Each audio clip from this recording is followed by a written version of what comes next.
Hello, John David. I thought I'd present this video letter to you so you can hear my inflection and stuff. Because sometimes when we're reading ideas from people who differ from us as far as the belief goes, we think that they're probably in the process of growling and cussing and spitting up pea soup. You know what I mean? So anyway, I thought I'd read it to you, and that way you think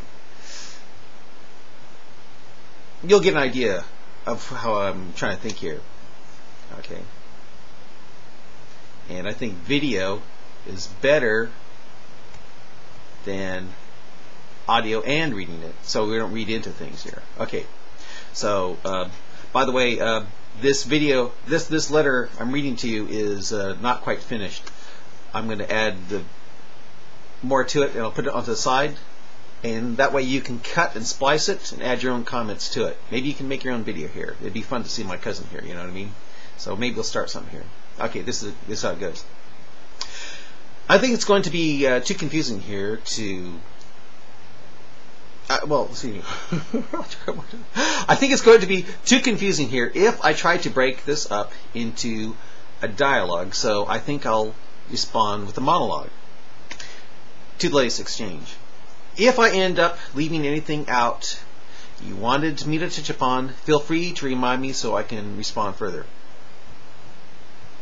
Anyway, you seem to be distancing yourself from the Joseph Smith translation version of John 1:1, going from the notion of it dealing with the gospel being preached in the beginning and Jesus being a God, to Jesus being God, big G God, with big G God, possibly seeing it as a Mormon view of gods, big G gods, a powerful human with a powerful human existing side by side. You brought it up that if it were, as the King James has it, that it would mean that God is changeable. That, quote, in the beginning was the Word, and the Word was with God, and the Word was God, means God is changeable.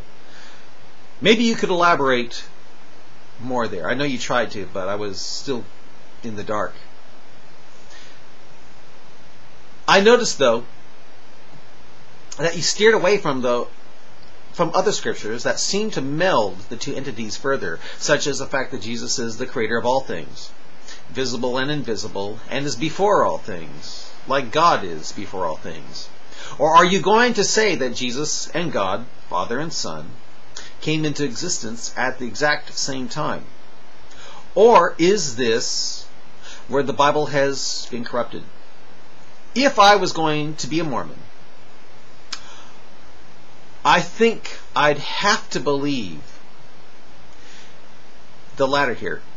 By the way, has Joseph Smith removed from his translation those scriptures from the Bible that has Jesus before all things and creator of all things, visible and invisible? Has Smith removed, quote, by him, Jesus, do all things consist, unquote? If not, why did he, Smith, leave it alone? Also, in what you sent me, you presented the Mormon notion that the Bible has been corrupted, and that is why there needed to be a translation. That the Dead Sea Scrolls are actually in the AD era, not 200 BC, like I was led to believe. Remember, John David,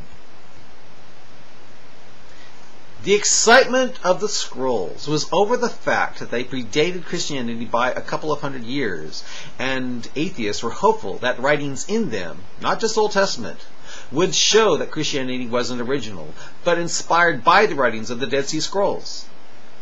Also, if you've read your brother's book, Biblical Mormonism, and I have, your brother Richard talked about how very little has changed in the Bible, as the Dead Sea Scrolls pointed out.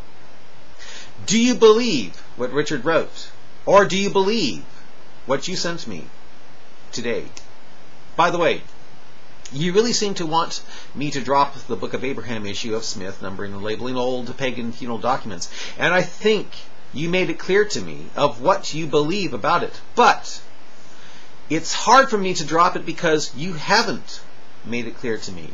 I mean, I don't know if you view it like some Mormons do, a conduit of God that inspired Smith to write up a story about Abraham being tied up to be sacrificed by a bald guy with a knife, or that he was wrong in his numbering and labeling of the surviving papyrus, but right about tons of scrolls that were burned up in a fire and can't be verified.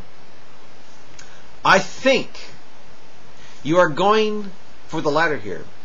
You do remember the time you sent me another picture that showed those exact same type of scene, but it was not a bald guy, but Anubis preparing a body for burial.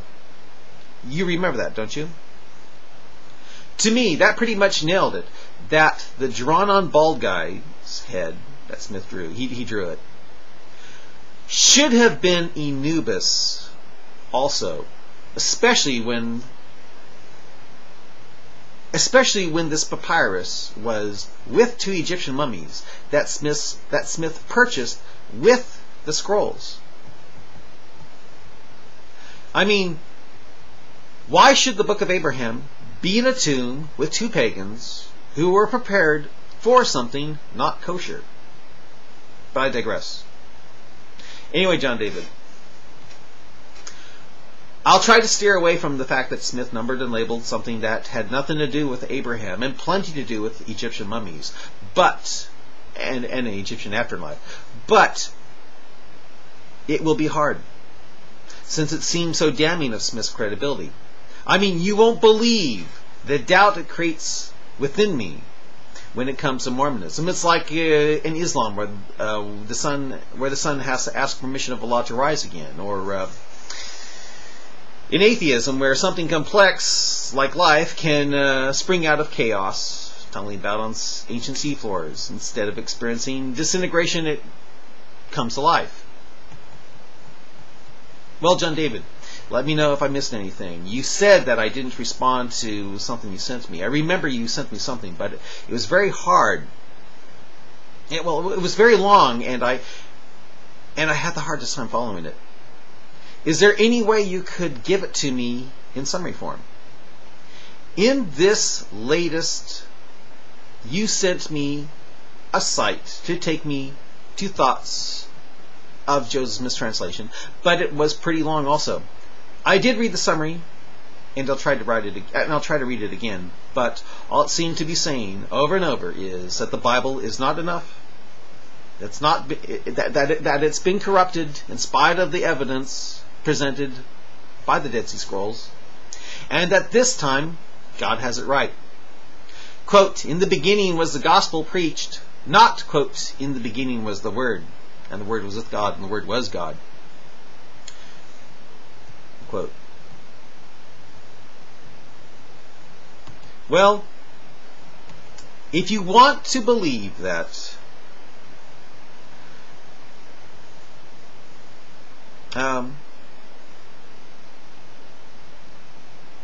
but if you believe that, then I'd go for the conduit of God theory.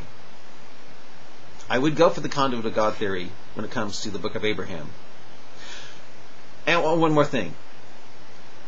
You asked again how the Bible is contradicted by the Book of Mormon.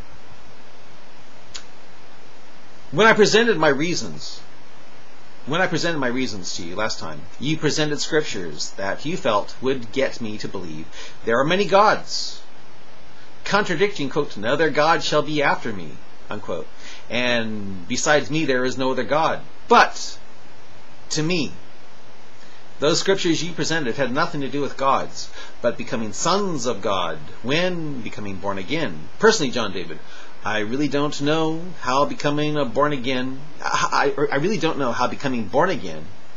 and sitting in thrones with Jesus will make us God, or even small g gods. We become sons of God through adoption, through being born again, but to make us create all things and be before all things, like Jesus? To me, that seems stretching it. Sincerely, with love, your cousin. Bye.